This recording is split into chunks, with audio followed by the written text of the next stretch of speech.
Now that we've been going on in the program for a while, now that we've hopefully built up a good routine, I want to make sure that you stay motivated.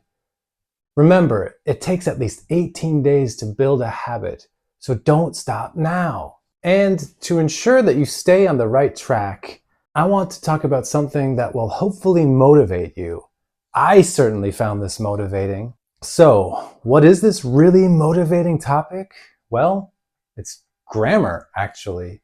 Yes, grammar.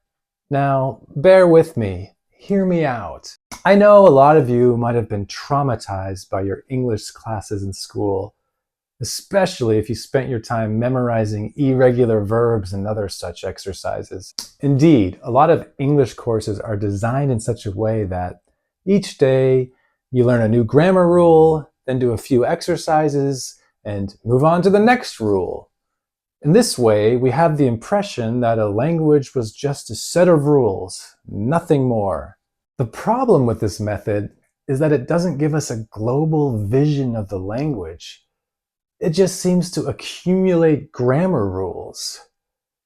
But learning a language is not a linear process, because when you try to learn like that, it's easy to forget the rules as you go along, which is obviously quite frustrating.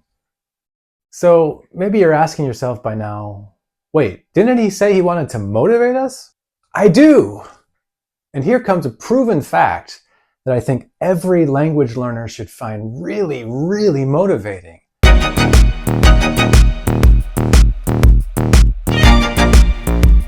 And that is what is called the natural order of acquisition.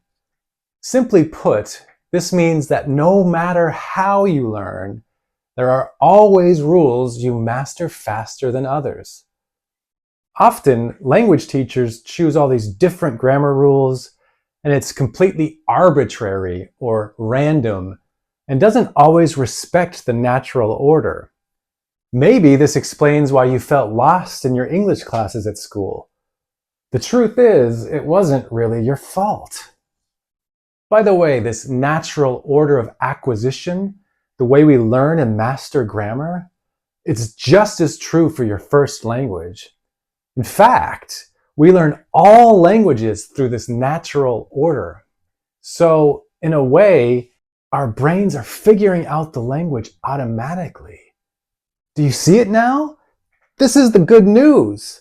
All we need to do is expose ourselves or spend time in the language.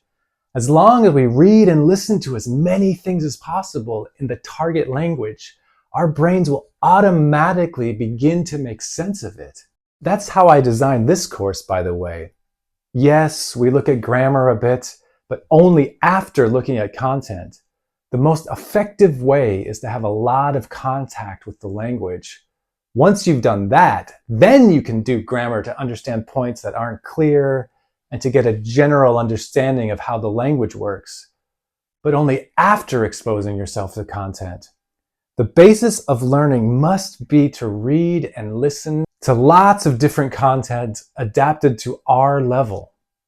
I hope you got that last part because it's important. Language learners need content adapted to their level. To understand this, let's take the example of a computer. Imagine that your brain is a computer with a database, a box full of information. This database is your knowledge of English. To understand the rules of English, your computer needs as much information as possible. You need to add lots of information to your database. This information consists of concrete examples of language use. Now, where do you think you can find this information? In English resources, of course. Books, films, videos, podcasts, songs, and so on. The more examples you have in your database, the easier it is for the computer to understand the rules. Of course, when this information is too complicated, it's really difficult for the computer to process it.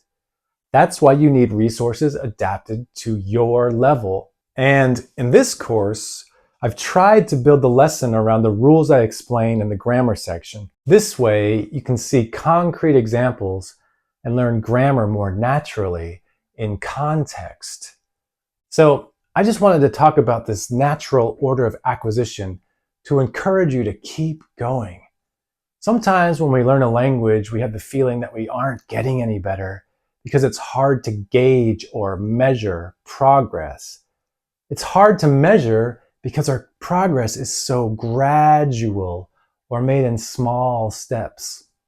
But what this natural order of acquisition helps us understand is, as long as we are spending time in the language, we can't help but get better. Isn't that great?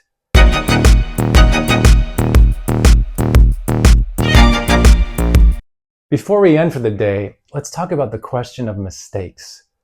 It's perfectly normal to make mistakes. In fact, it's a good thing. It's a good thing because it shows that you're actually trying to use new structures, new rules. So yes, you haven't quite mastered them yet, but if you keep practicing, you'll correct them little by little. So try not to get stuck on mistakes. They're part of learning. On the other hand, if you don't make mistakes, it might mean that you're not making progress, that you're staying in your comfort zone. In this case, you have to try and learn and test new structures. The real problem is that we're not always aware that we're making these mistakes. We need someone to tell us, to give us feedback. Unfortunately, in this program, I can't do that individually for each person, but I can try and do it collectively. Of course, not everyone makes exactly the same mistakes. Our mistakes are often influenced by our mother tongue as we try to translate certain expressions directly. But there are some mistakes that I hear very often, even with people who have different mother tongues. That's why in this program, I'm trying to draw your attention to these errors that I often hear at the intermediate level. These are mistakes that are natural at this stage. So maybe you're making some of them too. And I hope that with my explanations, you'll realize this and pay attention.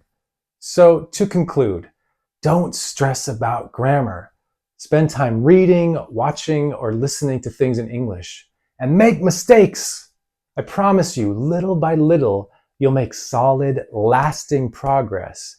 And I think we can all agree, that's very motivating.